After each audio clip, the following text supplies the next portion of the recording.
అవకాశం ఉన్నా కూడా, బ్రతకగలిగే అవకాశం ఉన్నా కూడా ఎన్కౌంటర్ పేర చంపారు. అది ఎన్కౌంటర్ కాదు, హత్య. ఈ హత్యలు చేసే హక్కు మనకు ఎవరిచ్చిండ్రండి? ఒక మనిషి ప్రాణం పోయడం చాలా కష్టం, తీయడం పెద్ద విషయం కాదు. కానీ హత్యలు చేయడం ఎవరి నైజం? ఒక్క మాటలో అనుకోవాలంటే హత్యలు చేయడం ఎవరి నైజం? పలానా సంవత్సరానికి, పలానా తేదీకి, పలానా నెలకు మిమ్మల్ని నిర్మూలిస్తే, మిమ్మల్ని అందరినీ చంపేస్తాం అంటే అది ఎవరిచ్చిండ్రండి? ఎవరికి మాత్రం హక్కు? ఒక మనిషిని చంపే హక్కు మనకు ఎవరు ఇవ్వలేదు. రాజ్యాంగం, మన రాజ్యాంగం ఏం చెప్తుంది? జీవించే హక్కు మనకు ఎవరికైనా ఉంది అంటుంది.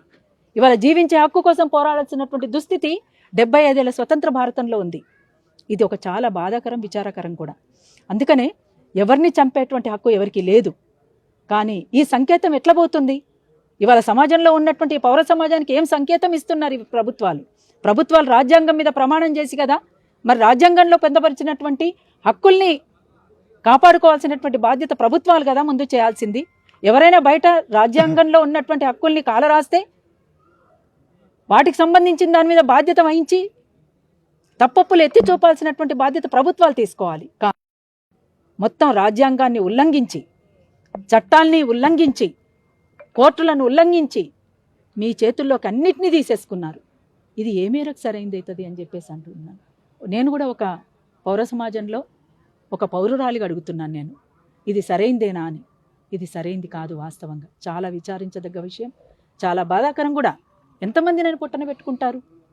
మీరు నిజంగా అణిచివేతలు లేని సమాజం, దోపిడీ పీడన లేని సమాజం, కుల వివక్షత, మత వివక్షత లేని సమాజం, ఏమీ లేనటువంటి మంచి సమాజాన్ని మీరు నిర్మిస్తే అసలు ఇట్లాంటి సమస్యలే ఉత్పన్నం కావు కదా.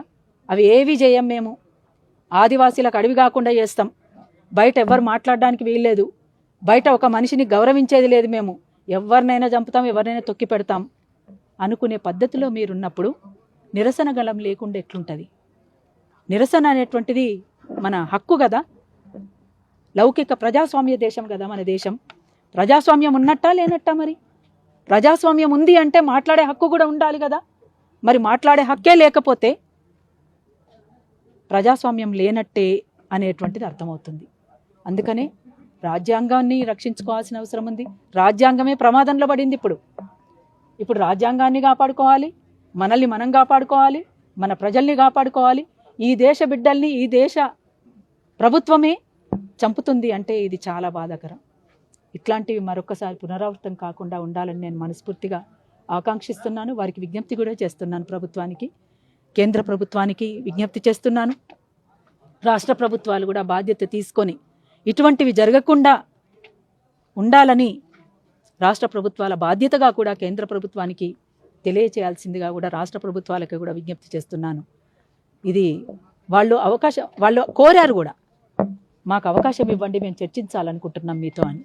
ఆ అవకాశం కూడా ఇవ్వలేదు, చర్చించే అవకాశం ఇవ్వలేదు. వాళ్ళు చాలా కష్టాల్లో ఉన్నట్టున్నారు, బాధల్లో ఉన్నట్టున్నారు. వాళ్ళు ఉండడానికి నిల్వ నీడలేనటువంటి పరిస్థితి కూడా ఉన్నట్టుంది. అటువంటి వాళ్ళని చంపడం అంటే నిజంగా చాలా బాధాకరం. కేవలం మీ చేతుల్లో తుపాకీ ఉందని చంపడం, తుపాకులు ఎవరి చేతుల్లో ఉన్నా కూడా విధ్వంసమే. మీరు అన్నట్టు ఇంతకుముందే చెప్పాను, వాళ్ళ చేతుల్లో ఉన్నాయి, వాళ్ళ చేతుల్లో కాదు ఉండాల్సింది, వీళ్ళ చేతుల్లో అని. ఎవరి చేతుల్లోనూ ఉండాల్సిన అవసరం లేదు. తుపాకులు విధ్వంసం కదా, తుపాకీ ఎక్కడున్న విధ్వంసమే. అటువంటప్పుడు అది కూడా ఆలోచించాలి. అందుకనే కేంద్ర రాష్ట్ర ప్రభుత్వాలకు ఒక విజ్ఞప్తి చేస్తున్నాను నేను. ఒక సాంస్కృతిక కార్యకర్తగా, ఒక ప్రజా ఉద్యమకారిణిగా ఇప్పటికైనా ఈ మారణ హోమాన్ని, మానవ హననాన్ని ఆపండి.